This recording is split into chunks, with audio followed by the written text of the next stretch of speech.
waist to hip ratio, first you just take your waist circumference and then you take your hip circumference and divide it, and that's what your waist to hip ratio would be. So I'm gonna take my waist circumference first. So you just go right above the belly button.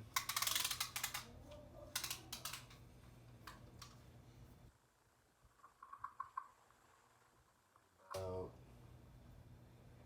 79. So I'll take 79 and divide that over your hip circumference.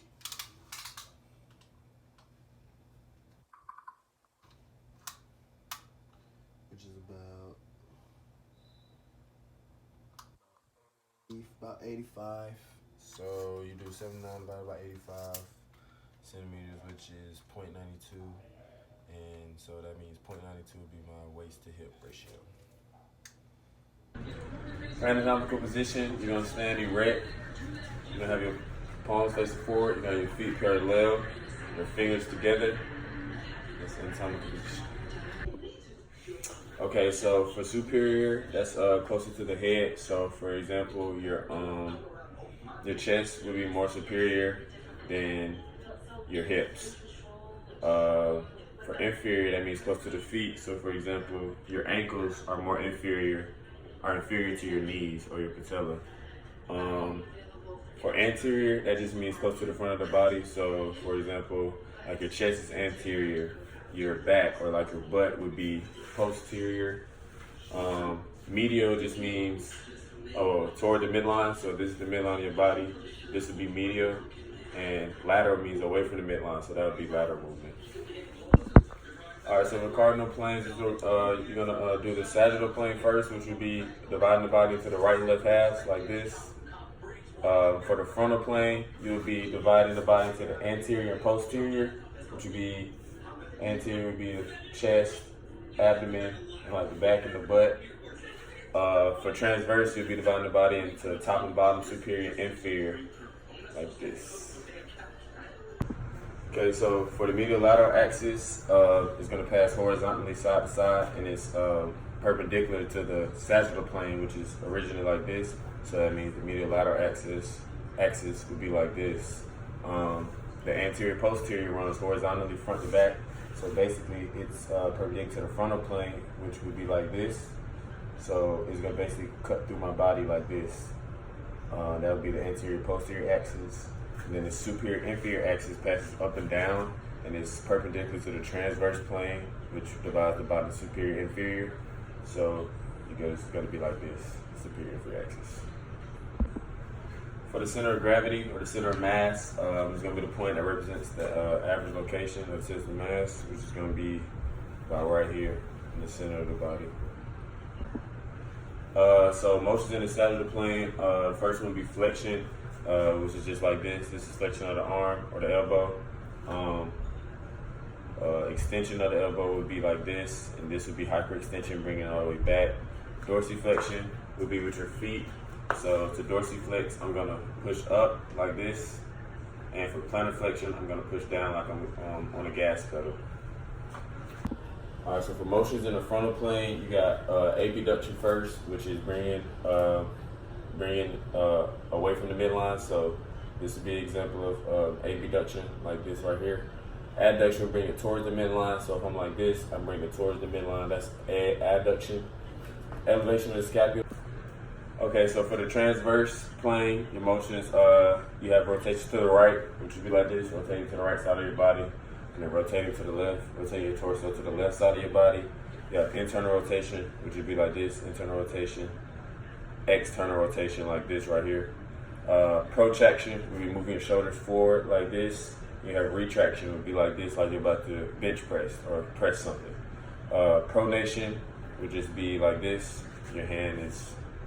Your palm is down, and when your palm is up, that's supination. Multiple planes. First, you got circumduction, which is a combination of flexion, extension, abduction, and adduction. So, circumduction of the arm would just look like this. Then you got pronation of the ankle, which is dorsiflexion. So you dorsiflex, you abduct, and then you evert, and that'll be dorsiflexion.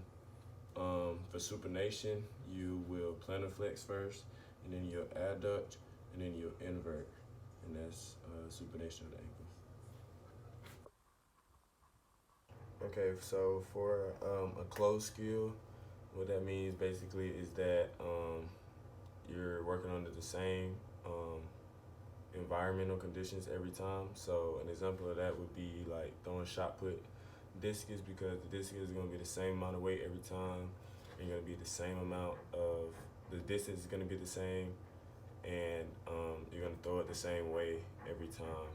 For open skill, basically that just means that the skill must be altered because the dynamics change frequently, like what you're doing or where you're doing it at.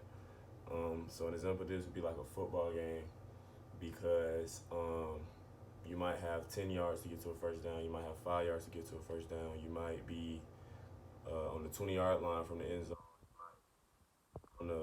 you might be at midfield, you might have to kick a field goal. So everything is different, and the dynamics continuously change in that environment. So types of movement, the first one we have motion, which is basically just a change of position with respect to the spatial and temporal frames, and you can't have motion without force. Translation, that would be something when the motion is occurring in the X, Y, and Z axis, and all the points are moving in at the same time in the same direction. And with translation, you have two types. You have rectilinear, and you have curvilinear. And rectilinear is when the path is moving in a straight line, curved line. Then you have rotation, which occurs when a system is like restricted to move around a specific axis, so it moves in a circular path. And then you have general motion, which most human motion is general motion, and that's just a combination of translation and rotation. Okay, so for skills, you got discrete skills, which is a movement that has a definite beginning and a definite end. So a long jump would be an example of a discrete skill, because when you start, you're still, and then you run, and then once you jump and you land, that's the end, so that's your end point. Continuous skill is a cycle. It's a motion where it's repeated and there's no really beginning or end. So an example of that would just be walking, because when you're walking, and there's no definite start to walking or end to walking. You're just walking. Serial movements is something that appears to be continuous, but really is discrete, like a triple jump, because you triple jump even though you're doing the same motion every time, and it seems continuous. You have a start and you have a finish, because when you finish your jump, you're done. So when you land, you're done. So that's why it's a discrete motion and not a continuous motion. Then you have kinetic chains. You have four types of kinetic chains. You have simple, complex, open, and closed. So for simple, you have that's something that linked to two, like it has two linkages. So like an arm, your arm and your shoulder. So it has no more than two linkages. And then a complex chain, that's something that has more than two segments. So like your torso is connected with your arms, your legs, your neck. So therefore it's complex because it has more than two segments. An open one, when the most distal segment is free to move. So a barbell curl, that's free to move. This is the most distal right here, like your wrist and your forearm. So when that moves up and down like that, that's why it's an open kinetic chain. Closed kinetic chain is when the distal part is stationary. So when you do a push-up, that would be an example of a closed kinetic chain.